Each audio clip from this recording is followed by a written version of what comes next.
মন প্রাণ আত্মা সব ঠান্ডা হয়ে যাবে এই এক পিস পুডিং খেলে। মুখে দিলেই একেবারে মাখনের মতো গলে যাবে।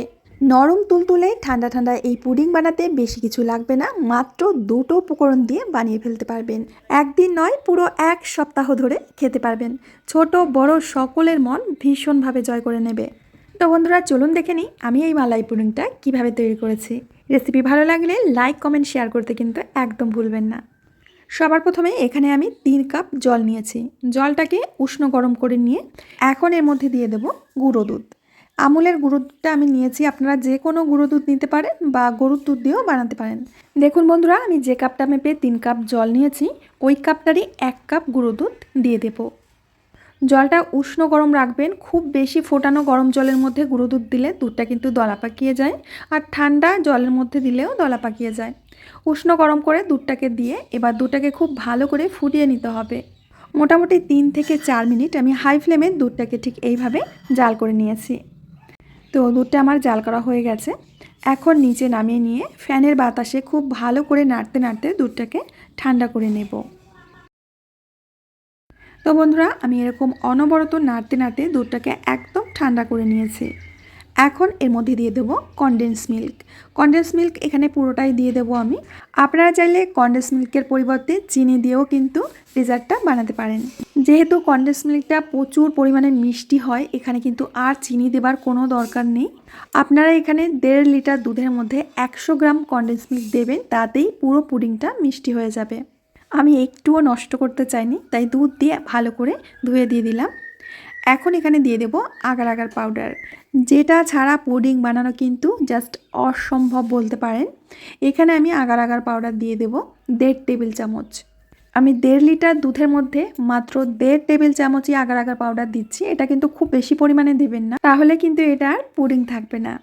খুব ভালো করে মিশিয়ে নিচ্ছি। আর আগার আগার পাউডারটা মেশানোর সময় দুধটা যেন একদম ঠান্ডা থাকে সেদিকে একটু খেয়াল রাখবেন। ছোট ছোট টিপসগুলো ফলো করে আপনারা বানান, পুডিংটা একদম পারফেক্ট হবে। এবার গ্যাস ওভেনে বসিয়ে দিয়ে গ্যাসটা জ্বালিয়ে দিয়েছি। দুধটাকে আবারও জাল করে নেব। 2 থেকে 3 বার যখন দুধটা এইভাবে ফুটে উঠবে তখন গ্যাসের আঁচটাকে বন্ধ করে দিতে হবে। তো আপনারা দেখতেই পাচ্ছেন খুব ভালোভাবে দুধটা ফুটে গেছে। এখন গ্যাসের ফ্লেমটাকে অফ করে দেব। আর আপনারা খেয়াল করলেই বুঝতে পারবেন দুধটা আগের তুলনায় অনেকটাই ঘন হয়ে গেছে। এখন একটা পাত্রের মধ্যে দুধটাকে ঢেলে দিতে হবে।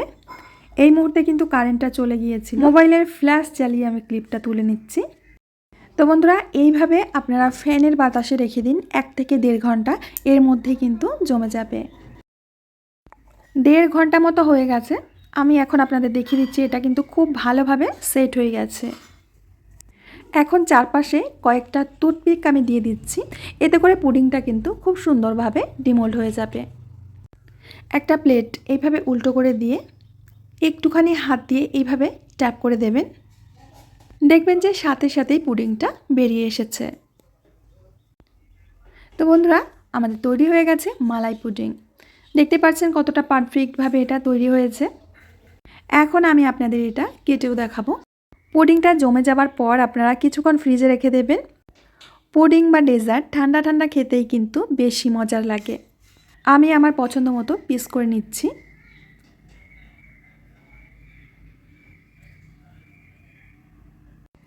এই দেখুন বন্ধুরা, এটা কতটা পরিমাণে পারফেক্ট হয়েছে দেখতেই পাচ্ছেন।